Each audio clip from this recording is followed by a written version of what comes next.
தயவுசெய்து நல்லா இன்னும் கொஞ்சம் பைபிள் படிச்சுட்டு பேசுங்க. அது கிறிஸ்தவர் மத்தியில ஒரு இதா இருக்கும். ஐயா, நான் வேற ஏதாவது சொல்லிடுவேன். இங்க வாங்க ஐயா, இருங்க இருங்க, நான் பேசுறேன். இங்க பாருங்க, அன்புதான் பிரதானம்ல. கோயில் வாசல்ல வியாபாரம் பண்ண போது இயேசு சாட்டையால் அது கடிச்சு. காவல்துறை உள்ள வர வேண்டாம், தயவு செய்து காவல்துறை உள்ள வர வேண்டாம், வெளியே போயிரு. அண்ணனை மனிதாபிமானத்தோடு திருச்சிக்கு அன்புடன் வரவேற்கின்றோம்.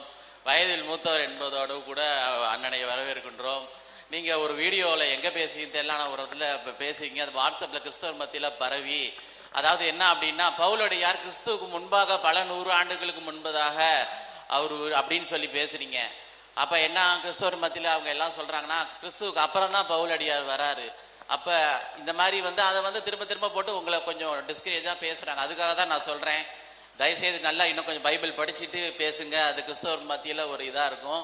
அடுத்தபடியா என்னன்னா, இப்ப மதவாத கட்சியை எதிர்க்கணும் அப்படின்னு சொன்னா, மதவாத கட்சியை எதிர்க்கணும்னு சொன்னா, இது போல சின்ன சின்ன கட்சிகள் அந்த பெரும்பான்மையான மதவாத கட்சியை எதிர்க்கணும்னா பெரும்பான்மையான கட்சி ஒன்று இருக்குது, அதை உடைக்கிறதுக்காக தான் அண்ணன் பண்றாங்க.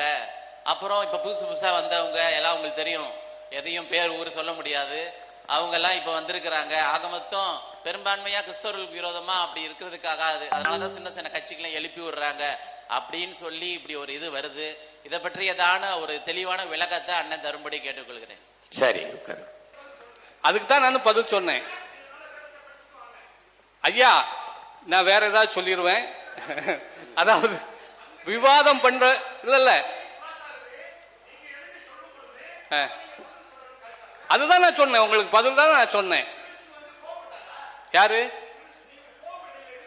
இயேசுநாதர் சாட்டையால அடிச்சாரு, இயேசுநாதர் சாட்டையால அடிச்சாரு, நீங்க தான் சாட்டையால அடிச்சாரு. ஐயா, நீங்க தான் கோபப்படுறீங்க.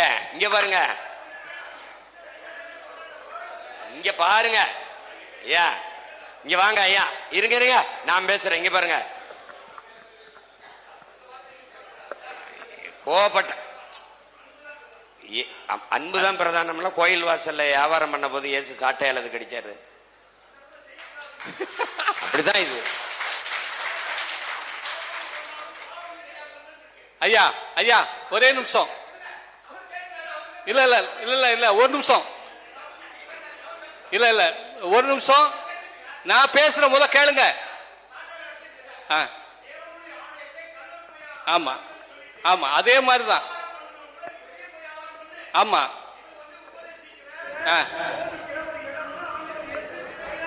சரி.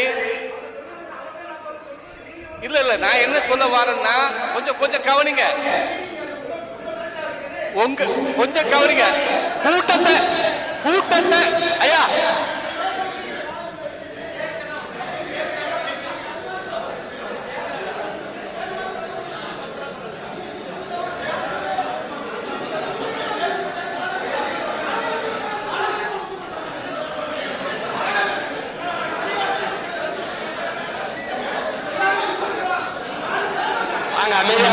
ஐயா ஐயா ஐயா, எல்லாரும் அமைதியா இருங்க, அமைதியா வாங்க, எல்லாரும் அமைதியா இருங்க. ஒரு நிமிஷம் எல்லாரும் அமைதியா இருங்க. நீங்க யாரும் பேச வேண்டாம், தயவு செய்து வாங்க, தயவு செய்து வாங்க, இங்க வாங்க, எல்லாரும் வாங்க. ஐயா ஐயா, இங்க வாங்க, தயவு செய்து இங்க வாங்க, இங்க வாங்க, நீங்க வாங்க. ஒரே ஒரு நிமிஷம் ஐயா ஐயா, ஒரு நிமிஷம். அதாவது காவல்துறை உள்ள வர வேண்டாம், தயவு செய்து காவல்துறை உள்ள வர வேண்டாம், வெளியே போயிரு. காவல்துறை உள்ள வர வேண்டாம், வெளியே போயிரு. ஐயா, ஒரு நிமிஷம், ஒரே ஒரு விஷயம் தான் நான் உங்கள்கிட்ட சொல்றேன், தயவு செய்து புரிஞ்சுக்கங்க. இந்த இது ஒரே ஒரு விஷயம் தான், தயவு செய்து புரிஞ்சுக்கங்க. அண்ணனிடம் அரசியல் அரசு சார்ந்த கேள்விகள் கேட்பதற்காக தான் நம்ம கூப்பிட்டுருக்கோம். பைபிளுக்கு விளக்கம் கொடுக்கிறதுக்கு, பரிசுத்த வேகாமத்துக்கு விளக்கம் கொடுக்கிறதுக்கு கூப்பிடல. சரியா? அதை புரிஞ்சுக்கங்க. சரி அண்ணே, வணக்கம். நான் சென்னையில இருந்து வரேன். அது இருங்க அண்ணே, சென்னையில இருந்து வரேன். அடுத்த கேள்வி. அதனால இருங்க. இல்ல சகோதரர் சொல்றாரு, நீங்க நீங்க பைபிளை நல்லா படிங்கிறாரு, ஒருத்தர் குரானை நல்லா படிங்கிறாரு, நான் தமிழர் இன வரலாற்றை நல்லா படிங்கன்னு சொல்றேன்.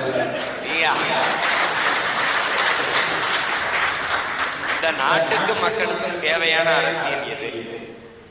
முதல்ல அதை நீங்க விளக்கணும். கிறிஸ்தவனுக்கு என்று தனி அரசியல் கிடையாது, இஸ்லாமியனுக்கு என்று தனி அரசியல் கிடையாது, இங்க இந்துக்கு என்று தனியா ஒரு பாதுகாப்பு அரசியல் ஒண்ணு கிடையாது. ஒரே அரசியல் தான் எல்லாருக்கும் பாதுகாப்பு பேரற, அது தமிழனுக்கான அரசியல். ஒரு இன அரசியல் தான் எல்லாருக்குமான பாதுகாப்பான அரசியலா இருக்கும். நீங்க கிறிஸ்தவத்துக்கு பாதுகாப்பு தேடும் போது, அவன் இஸ்லாத்துக்கு பாதுகாப்பு தேடும் போது, அவன் இந்துக்கு தேடும் போது, இந்த கூட்டத்தில் சாராத ஒருவன் அதிகாரத்தில் வந்துடுவான். இங்க இருக்கிற பிரச்சனை இதுதான்.